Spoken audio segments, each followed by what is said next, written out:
Hello, everybody. Welcome to the Happy Cynics. This is Kevin Twain Lowry, otherwise known as Dr. K.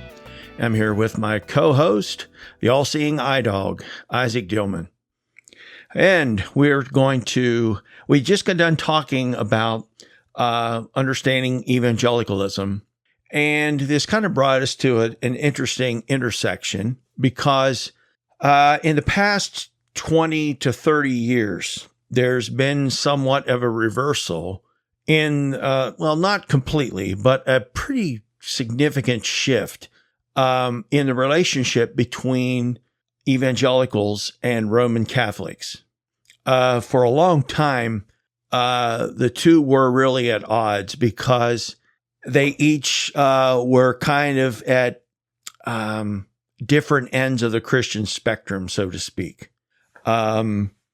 Each one kind of represented what the other one doesn't. But what is interesting is all these issues surrounding human sexuality, and I'm including here abortion.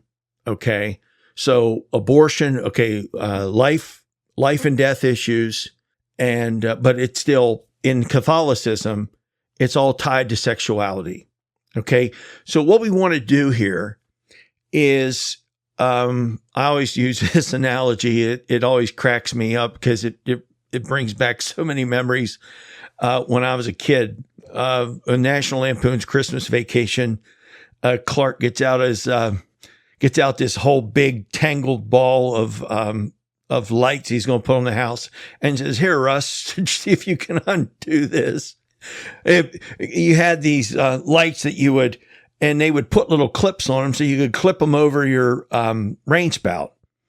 But then when you'd wind them up, the clips would go over some of the wires, and then it was almost impossible to unroll them because they'd be clipped over other wires in the string, and it was just like a tangled mess. We're going to try to unwind this a bit. And instead of boring everybody with kind of like an overview of Catholicism from past to present, or let's just say post-Reformation, post-Enlightenment, we'll look at these different strands and then go back and talk about. Let me just kind of put this context, though. All right. Basically, you had two main councils since the Reformation, three. So after the Reformation, there was the Council of Trent, where the Catholics, decided what reforms, because they had to make some reforms, because it wasn't just about theological shifts. There were like these indulgences and benefices and things like that were going on. There was some corruption of power and things like that had to be straightened out. They had men that held both civil leadership roles and were bishops in the church. Even though they really weren't doing any pastoral duties, they maintained this power and collected the paychecks.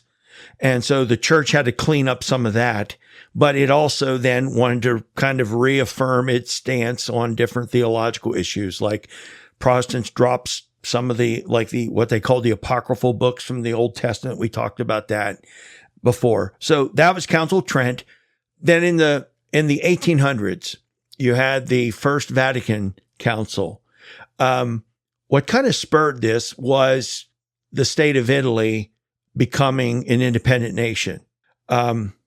Basically, the Roman Catholic Church had owned a lot of land, but they started losing more and more land following the Reformation, and started losing power. By the 1800s, Central Europe was still owned by the Catholic and controlled by the Catholic Church.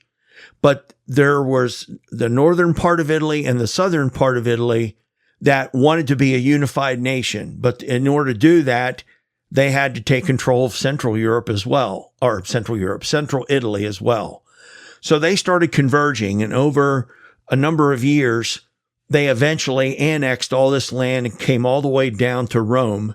And when they came down to Rome, the citizens of Rome voted that they wanted to be a part of the country of Italy and be its capital. And so basically, this was like a standoff with the Catholic Church, and the Pope refused to leave and said he was a prisoner of the Vatican and a prisoner of the state of Italy, and they stayed in the Vatican.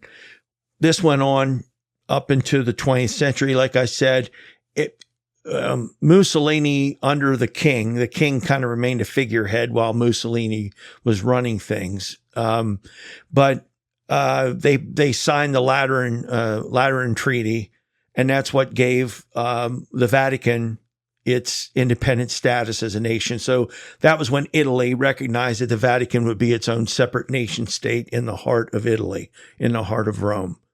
Okay, so this Vatican, whenever all this stuff started happening and they lost this power coming up, that's whenever they had the Vatican I Council.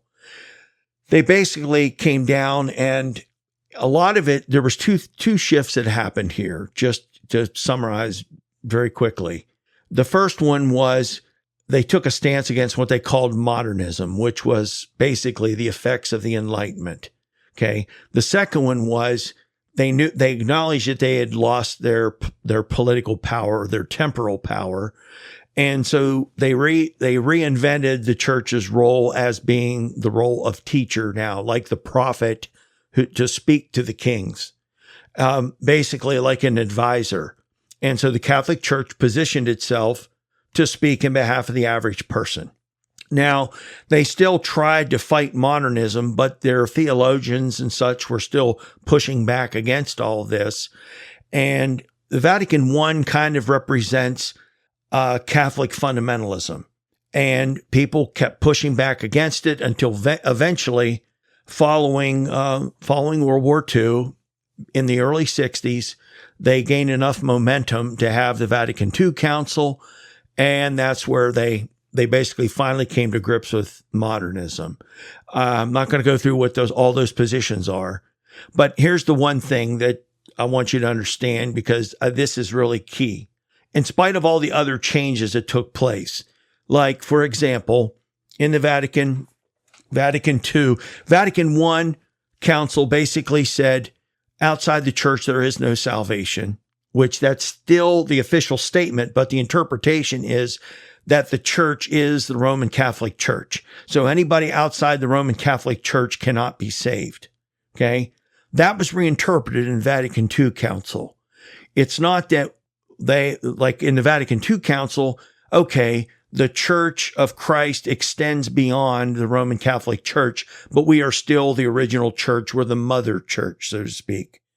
And so the rest of the Christians are separated brethren. Like, we're your mother. Don't disown us and we won't disown you. Okay. And that's kind of the olive branch they held out.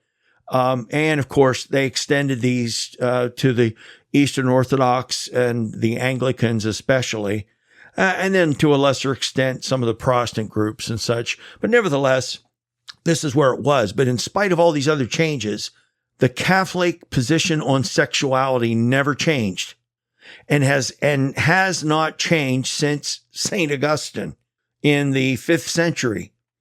Now, what was St. Augustine's? So this is again why I really believe that all of the much of the cultural upheaval that's been going on since the 1960s, and it's emerging again, is over our understanding of human sexuality. And in this battle, this is why now the Catholic Church has become an ally for evangelicals who will not accept a new paradigm of the legitimacy of same-sex relationships. Well, it's interesting that there's a tie back to St. Augustine, especially considering that Calvinism is sort of a reiteration of Augustinian theology. Yes. And that is an interesting and an excellent point, because one of the things that happened after the Vatican I Council was Leo XIII, a few years later, gave out an encyclical, wrote an encyclical, and they declared Thomas Aquinas to be now the official standard of Catholic theology. And Thomas Aquinas lived in the 13th century. And he only lived to be like 49 years old. I think it was like he lived from 1225 to 1274. But Aquinas' theology was never really fully accepted, but was becoming an increasing source of Catholic thought over time. Why is that? Because what Aquinas did was he integrated Augustine's theology with the philosophy of Aristotle, which is empirical. And so basically, Aquinas' thought was the basis for, in other words, defending doctrines on a more philosophical, empirical basis, as opposed to, well, Jesus gave his disciples authority and they passed it down to us. So we're in charge. So you've got to trust what we say. And that's kind of what you had in the first couple centuries of Christianity, as kind of expressed by Augustine. But nobody was accepting things on that basis anymore. And so this was the Catholic Church acknowledging, okay, there's going to be limits to us playing the power card or the authority card that we were put in charge, so you got to listen to us. And Aquinas was much more fertile ground. They believed that shifting to Aquinas would also help them to defend like the scholastic era doctrines. But what ended up happening was, in the later 1800s and into the 20th century, Catholic theologians started coming up with existentialist interpretations of Thomas Aquinas. And so by the mid-20th century, you end up with Karl Rahner, who, in my opinion, is kind of like the Catholic equivalent of Paul Tillich, who's the Protestant existentialist extraordinaire. Yeah. Mm-hmm. It was really fascinating. But through all that, they refused to budge on their view of sexuality. Now, why is that? All right. Now, this is where my cynical part comes out. Okay. The Augustine's theology was that he believed that sexual desire, because of the fall. Now, remember, that's another thing, because a lot, like Isaac was saying, a lot of evangelical theology is really Calvinism, which is really a lot of Augustinianism. Okay? Right, which is really Platonism. Yes. So there, if we want to follow all the way down. Yeah, I would argue it's even somewhat reflective of Gnosticism. And for those of you listening, what I mean by that is Gnosticism taught that anything that's tied to the material world is inherently sinful. Now, what St. Augustine was trying to do was say, well, no, the material world is not inherently sinful because God created it. God created everything good and perfect. Well, then how did it get all screwed up? Oh, the fall of Adam and Eve. Adam and Eve bit into a piece of fruit. And then after that, everything has been messed up in the material realm. Animals kill each other now. Volcanoes erupt. And human beings can't have desires that are pure anymore. And so Augustine assumed, okay, that sexual desire is inherently lustful. Right. Well, and that's part of it is the genetic interpretation of sin. Yes. Right. Explain what you mean by that. So that sin is passed down genetically through birth. And that's an Augustinian thing, that basically the doctrine of total depravity comes from this Augustinian interpretation of sin as genetic. Yeah, that's what Paul Ricoeur, he basically said that the problem with the doctrine of the fall is that nobody could ever make up their mind between like a biological explanation for original sin versus what he called a juridical explanation of original sin. In other words, okay, how did all of our desires get so messed up? Well, it's easy. It's either Adam and Eve corrupted themselves and then they just pass on this corruption down to all the rest of human beings. Or it's not that every person is inherently sinful, but God put some kind of a curse on us that because we are cut off from God when we're born, then we can't really enjoy pure desires, something like that. So, now in Catholicism, so Augustine said sexual desire is inherently lustful. So does that mean that we can't have sex? No. Then Augustine says God created it for procreation. So God understands that we're sinful, but in other words, as long as you're limiting your lust to marriage and you're open to procreation, then it's acceptable because you are at least acting on it according with God's purposes. All right. Now here's my cynical part. It obviously, just like the Mormons. How did the Mormons grow? Well, if you tell men to take as many wives as they want and have as many babies as possible. Right. Yeah. That's an easy church growth strategy. Well, and that's the same thing. That's what happened in Catholicism. So basically, you're not allowed doing anything that stops the procreative purpose. So you can't use any kind of artificial contraception. You have one method, two methods of birth control in Catholicism, either pull out or don't do it at all. There's the rhythm method. But that's they still do the like, rhythm method. Don't do it at all until you know don't do it at all unless you know she's not ovulating at the time or whatever. So I don't know how that doesn't count as like no intention to procreate, but whatever. It's still, in my opinion, yeah.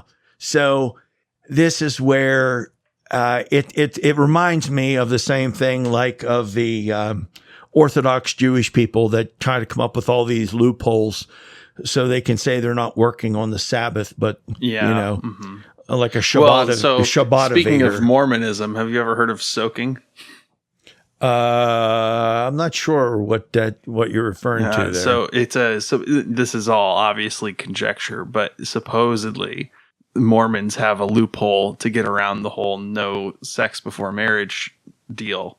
Oh, really? Where as long as you're not, it doesn't count as just to be like someone. Oh my, really? And so they call that soaking, and then they have a third party that.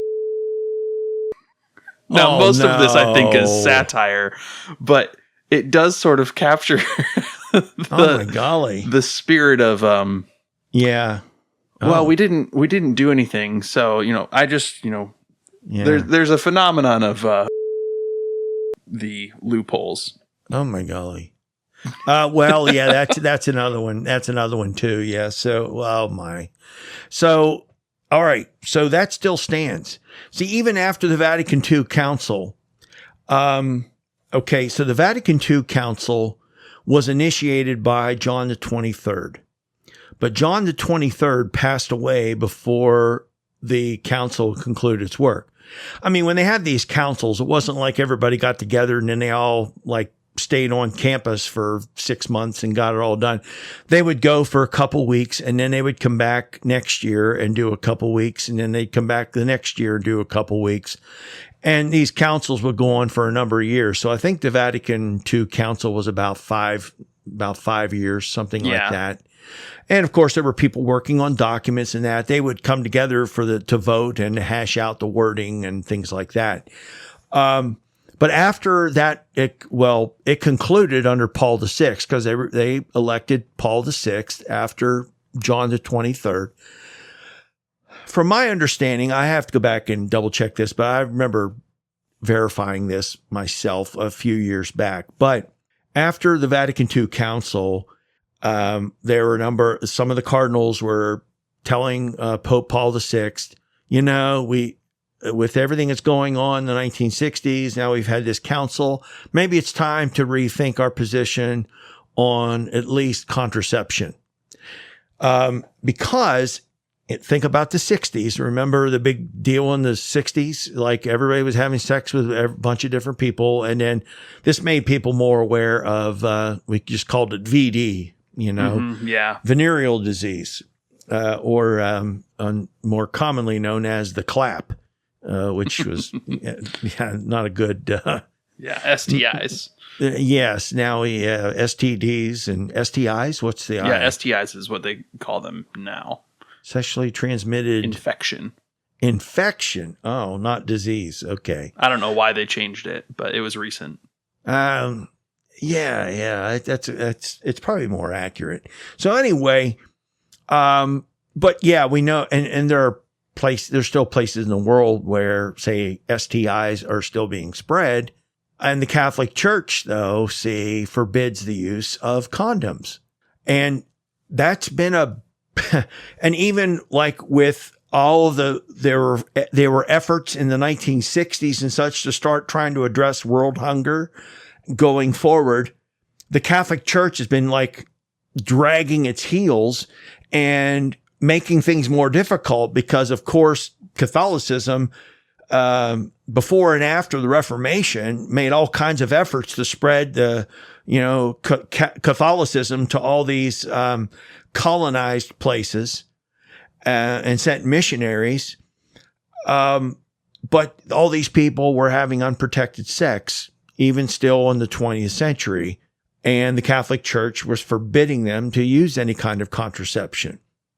So the thing was for Protestants, okay, Protestants basically adopted the view that sexual enjoyment is fine between a husband and a wife, okay, even as a sense of bonding. So it doesn't always have to be for procreation. So the interpretation was that sex can also be, serves the purpose of bonding of the couple, even if they choose not to have children. Yeah. I have heard the traditional Catholic, like, sex must be for procreation from Protestants and evangelicals. Oh, yeah, there are some that have adopted that position. So this isn't like just like a clean break between the two. Yeah, well, I wonder if that's just a convenient excuse because they don't want to wear the glove, No glove, no love, So anyway,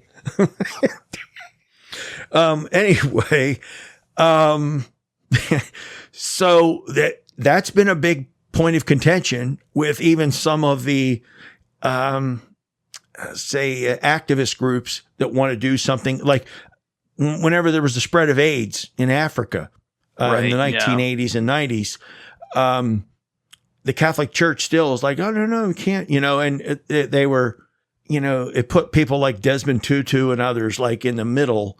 It was a big deal. So here's the thing.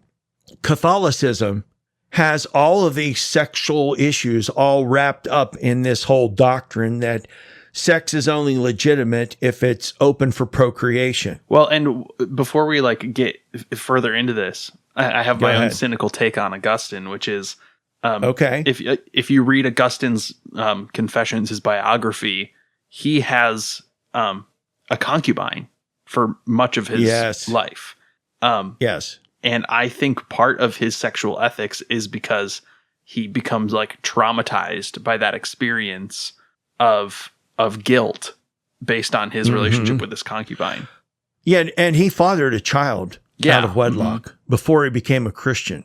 And I think, well, let me say this. Even people like Reinhold Niebuhr in the 20th century still took the view that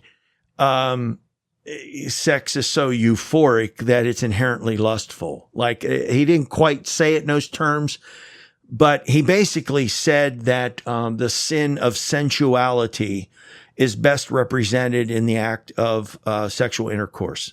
Yeah. Mm-hmm.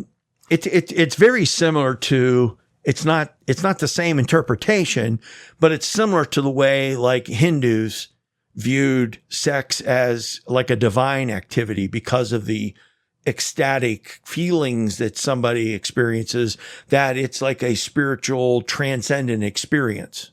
Okay. And that's how they ended up with the Kama Sutra and things like that. So anyway, getting back to the American Catholics, okay, well, global Catholics, okay, the issue of sexuality.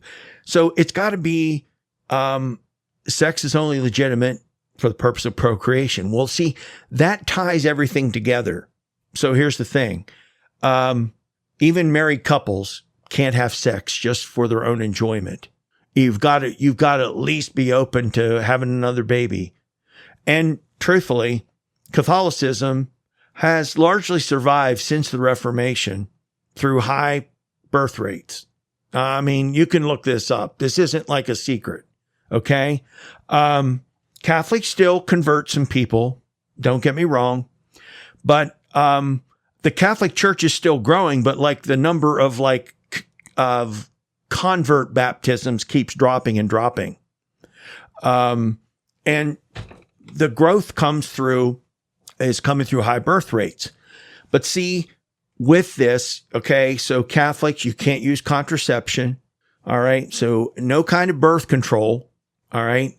Well, see, and this also kind of ties it back into even something like abortion, whenever people start talking about abortion as a part of birth control, because Catholics are against any kind of birth control whatsoever.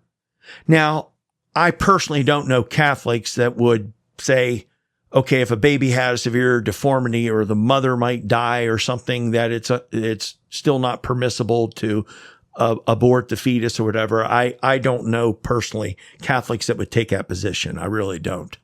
I'm sure there are some. I mean, we could find them. I don't know the church has really tried to weigh in on those things, but try to really kind of stay out of that.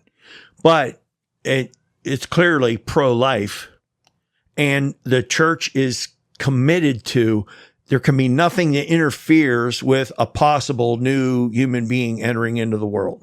Okay. But that also ties in any kind of sexual expression or enjoyment that cannot possibly result in procreation is not legitimate. Right. So masturbation's out. Same sex is out. Anal and oral are out.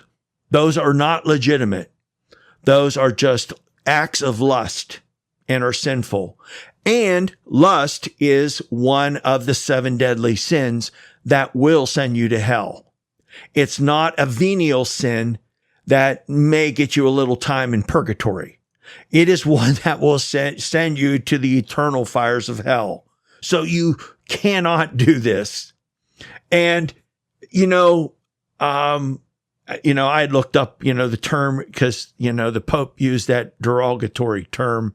I don't know if you heard about that or not. Did you? No, I didn't hear about this. You didn't? Okay. So let me get this. Okay. There was a meeting, the Pope was having, like a closed door meeting with some bishops or whatever. And he was speaking out, basically, in other words, that they were not going to have openly gay men, that they should still not have openly gay men in seminaries preparing for the priesthood. Mm-hmm. But he referred to them with the Italian term, I hope I'm pronouncing this correctly, fracciagine, which is the Italian equivalent of faggots. Interesting.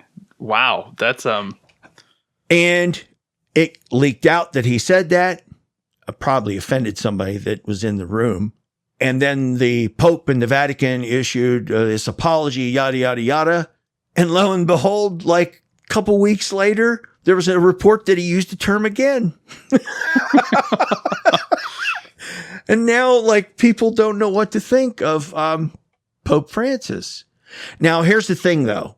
From everything I've read about Francis, he's really not in any different position, say, than Protestant evangelicals. Like, here's the position. So that's another reason. So you have abortion. Protestant evangelicals and Catholics are pretty lined up on abortion. But now you have LGBTQ thrown in there. That's another place that they're pretty much on the same par. So what is the position? The position is, okay, they've at least moved past the point of saying, well, gee, everybody's heterosexual. Something must have happened to you. You must have had a domineering mother or got raped or molested or something. And that's why you're all messed up and have these, these deviant, perverted desires. Well, they, both groups tried to find all these reasons how this behavior is harmful or how it was caused by something or whatever. And all those things were just found to be straw man arguments. So over the past several decades, one by one, these things got shot down. I mean, the evangelicals even had, it was called the Exodus Project. And they were, put all these people in shock therapy and all this other kind of stuff. Finally, about 15 years ago, the guy who started shut it down and said, I can't do this anymore. We're hurting people and this isn't accomplishing anything. Our way of thinking about it is completely wrong. Well, where's the evangelical stance right now? Okay, well, you may not be able to help it that you have these desires, but God help you. You cannot act on them. And so they appeal back to Jesus saying, well, there are some that were born eunuchs. There were some that were made eunuchs of men. And then there are some that are eunuchs for the kingdom of God's sake or whatever. And so the interpretation is, well, gee, it's really unfortunate that you have these desires, but they're illegitimate, so you can't act on them. When you read what evangelicals and what the Pope says, okay, what they both say is, yes, we welcome you. We love you. We realize, we even acknowledge and affirm, like to say that you have these desires, but we cannot affirm them as being legitimate. That is the sticking point. And that's why I really think that this alliance that, and here's what I find interesting as well. So that's the one side. So on the ideological side, Catholics have a reason to now align with Republicans because evangelicals have made their home in the Republican Party. All right. On the other hand, Catholicism is dropping pretty quickly in the United States because the United States and a number of other countries have decreasing birth rates. And there are some places where the population is still burgeoning, but we're getting to the point where population may actually start decreasing in certain places on Earth now. Okay. Mm-hmm. So in the meantime, you have all these immigrants coming from Central and South America. Now tell me, everybody knows like Central and South America was all, what's the word I'm looking for? Evangelized by the Catholic Church, back in the era of the conquistadors, right around the Reformation era and following. And so these immigrants that are coming into the country from South and Central America and Mexico, they're predominantly Catholic.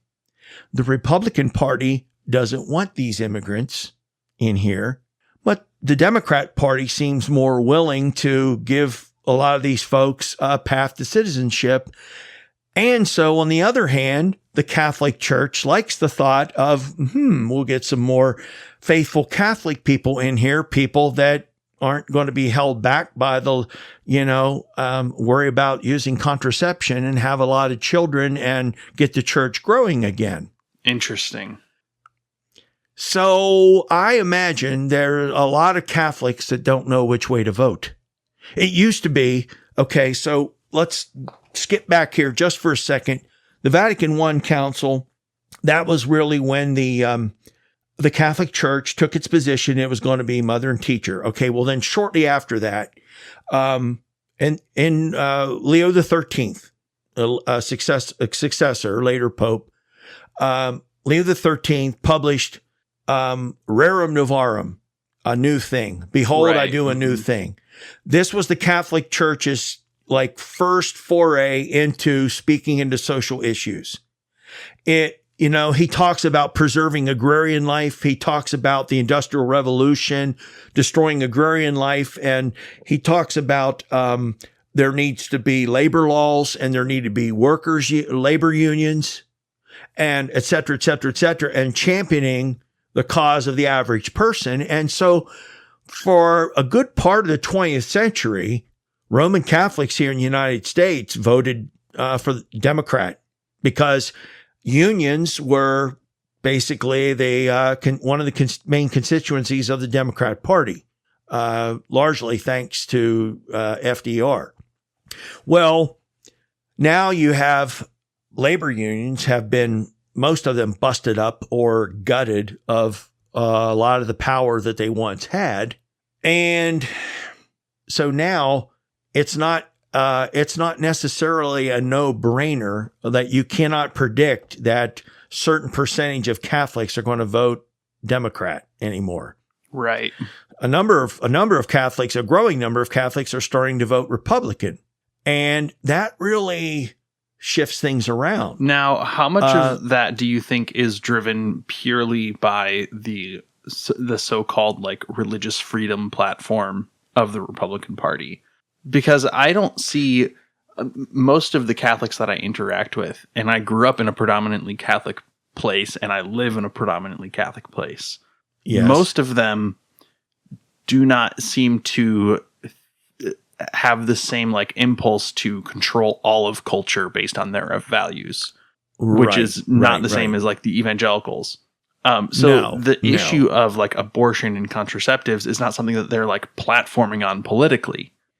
Yeah. Okay. But you know what? I think at this point, the evangelicals would just be happy to join hands with anybody who just wants to make this a Christian country. Like, in other words, where we're going to follow the Bible, in making moral decisions or whatever. Yeah. I mean, I think I see Catholics have more problem with like the government is going to extend civil protections for groups that the Catholic Church doesn't want to acknowledge, such as the LGBTQ movement. And you see that being an issue for Catholics, right? Because they don't want to have to offer protections to those people, right? They don't want to have to acknowledge that sort of like if a Catholic bakery owner doesn't want to have to bake a cake. I wasn't sure what you had in mind there. Okay. Yes. So I think that is more of like the platform that the Catholics and the Republicans. Well, yeah. I mean, it's like Hobby Lobby. So they're kind of in that same category as like Hobby Lobby, where it's like, oh no, we don't want to provide contraception. That was another. That was a court case a couple decades ago where, do like even Catholic charities, like, and part of their health care, do they have to make contraception available to employees that want it? Yeah. Or not? Well, so the biggest health system near me, where I live, is Franciscans. And they are not allowed to use things like birth control or anything like that. Like those pills that can be used for birth control, they're not even allowed to use them for other reasons. Yeah. It's, So how did Shakespeare say it in The Tempest again? You looked it up. Misery makes strange bedfellows. Misery. Yes. Misery acquaints one with strange bedfellows. And that's true. But it really, let me say this, and I think that this is, so even in terms of the religious element in this country, all right? I mean, we talk about like you've got definitely red states, blue states, and then swing states. But even within each state, like with the religious, like in Christianity, let's say this, mainline Protestants tend to vote blue. Evangelicals tend to vote red. And now you've got Catholics who have become the swing voters. Yeah. In terms of the Christian vote, so to speak. And that's a pretty, it's a pretty interesting, pretty significant, role, that they have now, because Protestants are pretty evenly divided. But yeah, boy, that, so I don't know. Well, I think part of like the worry of the Catholics around me is that like, oh, if the Democrats are in charge, they're going to force our hospitals to perform healthcare services that we don't want to provide to like transgender people or people seeking abortion, which I have never heard of any Democrat platform forcing a healthcare system to provide. No, absolutely. But I mean, it's interesting because I really do think, and that was kind of the interesting thing, like the Roman Catholic, I think American Roman Catholics were perfectly fine with the Democrat Party until sexuality got on the table. Mm-hmm. And then once sexuality got on the table and some of these issues started coming up, now you're dealing with the elephant in the room, because the Catholics still haven't grappled with, that's the only part of, and it's not really modernism, but Roman Catholicism is going through the same. Well, let's put it this way. Imagine you had all the Protestants put together into one organization, and the different stances that they have. And that's, I think, basically the way Roman Catholics look. Yeah, I wonder if there's like a stark difference between the like Catholic professional class and the Catholic lay class of how they understand their vote. Maybe we ought to use a different term than lay class, given the context of our discussion. Lay people. Just people that are Catholics versus like clergy. yeah, I know trained professionals. Because like I've heard even parishioners. There you go. That's the right word for it. Parishioner who? Hardly know her. What?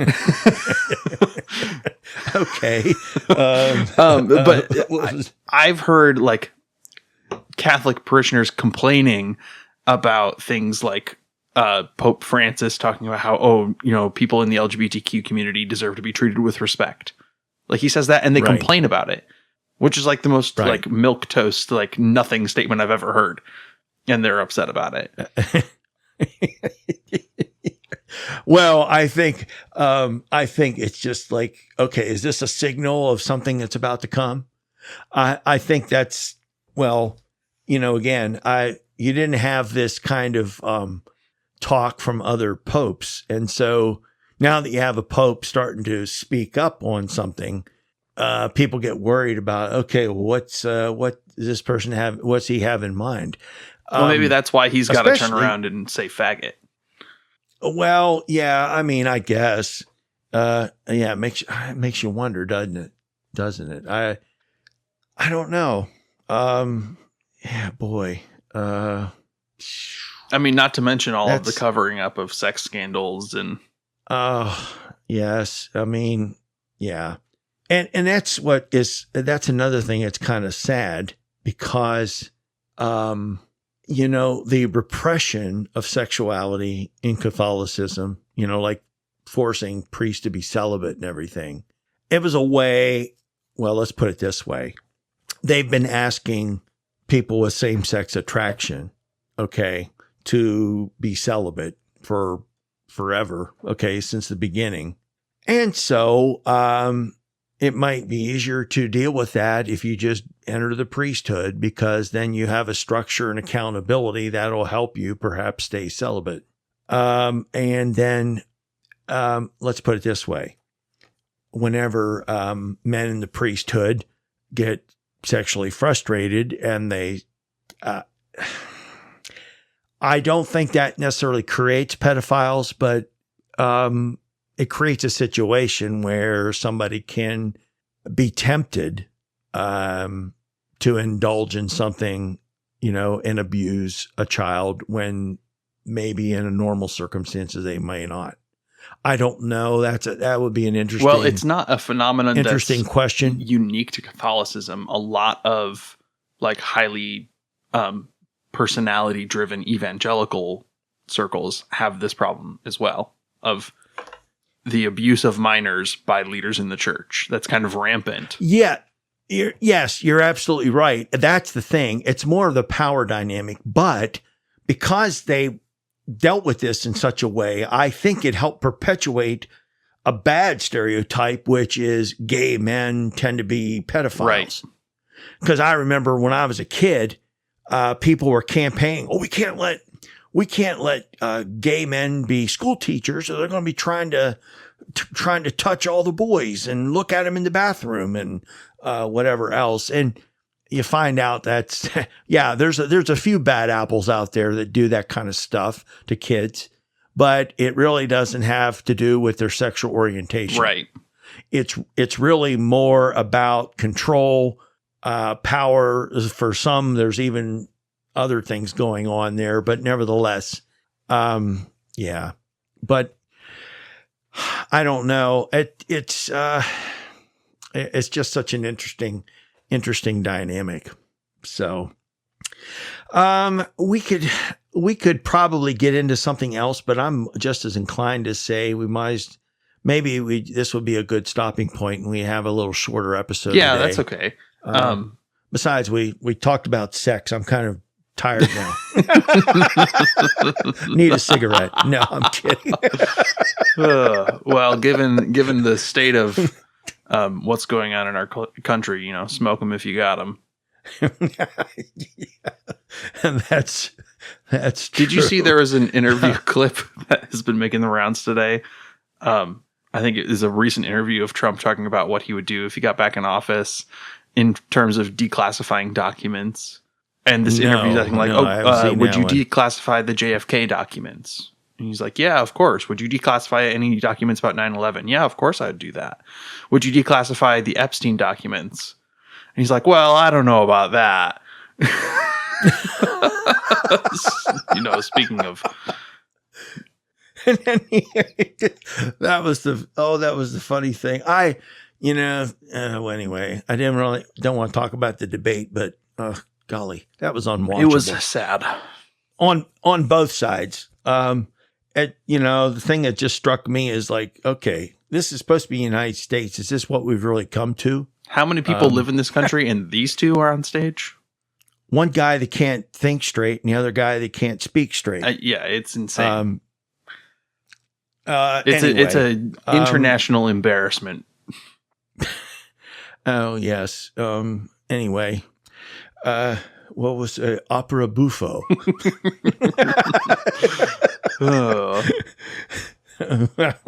Anyway, let's call this quits. We could, I don't know. We need to do another anything on particular in the Catholic Church, but we will return back to this theme again. I wouldn't mind talking about how Catholicism sort of sowed the seeds of liberation theology. If we wanted to do another episode on this. Yeah, that would be that would really be interesting. It's sort of the stark counterpoint to the conservative Catholicism. Mm-hmm. Well, and we could talk about that in terms of what are called the neocons in Catholicism. Yeah. So I'm trying to think here. George Weigel and Richard Neuhaus. There's a few of these guys I remember reading, but they were like big Reagan supporters and trickle down economics, and they were like the opposite end from say Gutierrez and the liberationists. Yeah, it's interesting that Catholicism has the neocon fundamentalist Catholic movement, the same way evangelicals have a fundamentalist movement, but they also have liberation theology the same way that evangelicalism has like black liberation theology. Yes. Yeah. James Cone's black theology would be a good thing to talk about sometime. Yeah. Too. Maybe we could do just like a single liberation theology overview. Yeah. Liberation. The other side of Christianity.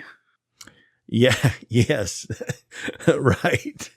Yes, there are still a lot of good things to talk about in Christianity. It's not all dire. Yeah. And anyway, we're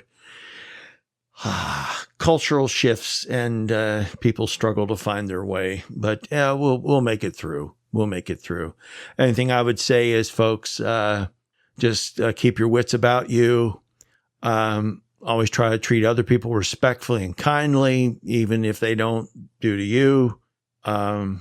Just follow the Sermon on the Mount. It's still, I think, one of the best moral treatises ever written.